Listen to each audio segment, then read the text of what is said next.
Ryan Day hit the podium the other day, and you guys took that in.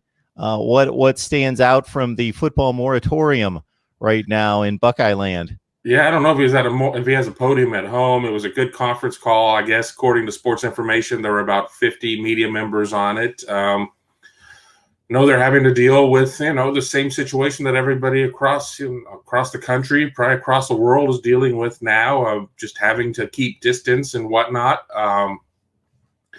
Talked about some of the challenges and plans in place to be able to deal with coaching a team of, by the time you put walk-ons and everything else in, well over 105 guys who are at various parts of the country. I mean, you have guys like Enoch Viamahi that's in Hawaii, a lot of guys in California, Jack Miller that's in Arizona. So, you have a lot of marching orders in place of what they're supposed to do and whatnot. Somebody brought up a question about accountability, and obviously accountability is very important at this point, but maybe at some places I hear that they're like having players take pictures of what they're eating and whatnot because there's not a nutritionist in place to, monitor what's going on. And Ryan was like, if we have to go to that level of just sitting on top of these guys, we don't have much of a team anyway. So, I think there's a good measure of having a veteran team and having leaders like that can be able to work with their position groups and whatnot. We also did learn that a couple of players are still in the dorms. That's just not a student athlete situation. That's a university thing. If a player's from a hot zone right now for where the coronavirus is, they could get a waiver. Master Teague, who is not necessarily from a hot zone, he's from Murfreesboro, Tennessee, outside of Nashville, but he had the Achilles injury. He was able to get a waiver. He's staying on there. He's getting his rehab done over at the Crane Athletic facility over there off of Ackerman on campus. So, we got to learn a lot of things. I mean, a lot more stuff too on about a 45-minute call with Ryan Day. So I would like Steve and Tony to know that we promised everyone the best Ohio State Buckeyes live ever with Kevin Noon exclusively, and then you two showed up. It's all gone to heck now. Sorry to ruin the party. The average star rating of this class just went way down. It really did. Yeah. Well stated, Tony.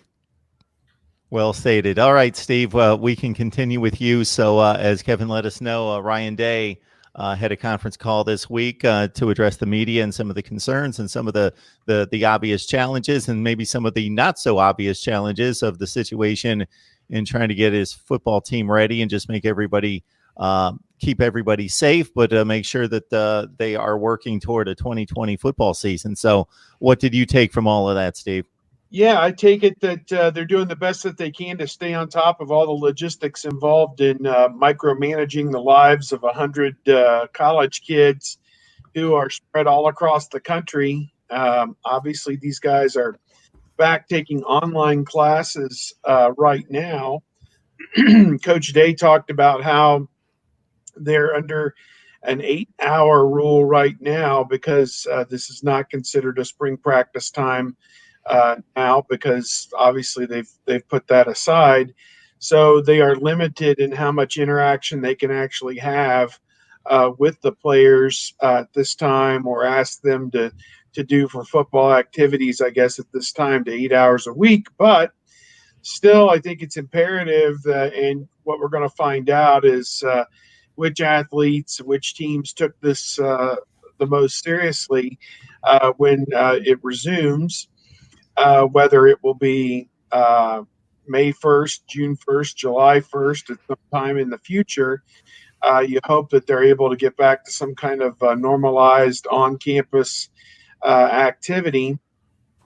And, I'm reminded it's March 27th, I think, to write off the idea at this early stage that there'll be a season just yet seems a bit premature.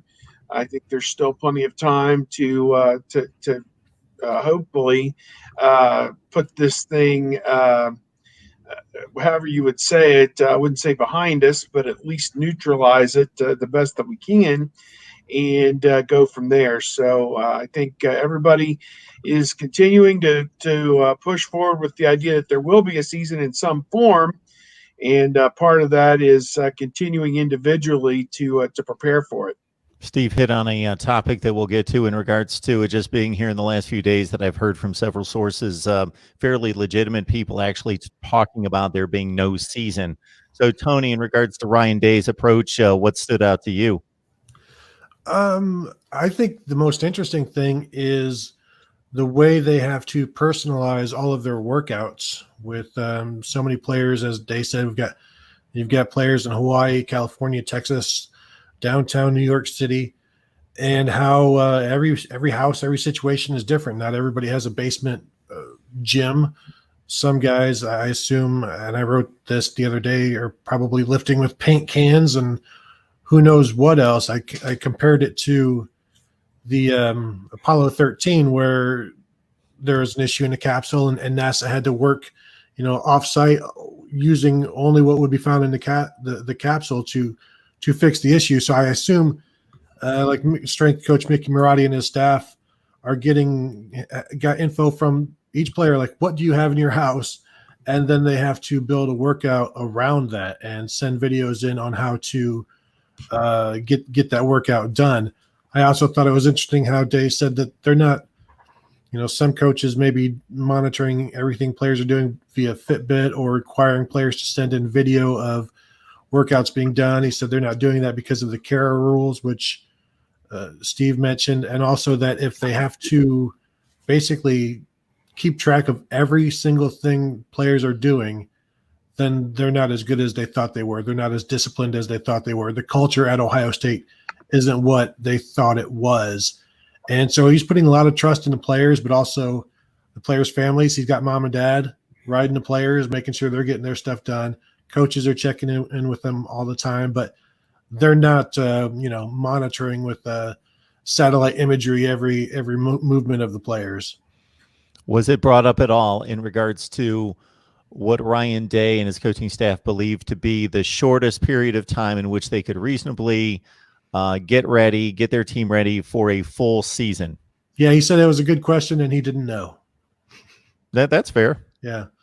I mean, and he did kind of talk about, if the question was brought up about doing something along the lines of OTAs, if we get back to football activities and whatnot, and he did go back to how it used to be that there wasn't necessarily the summer, the early summer get-togethers and doing things along those points. They would just get there and they would just hit the deck running. And, maybe that's not optimal or whatnot, but we're not that far removed from it.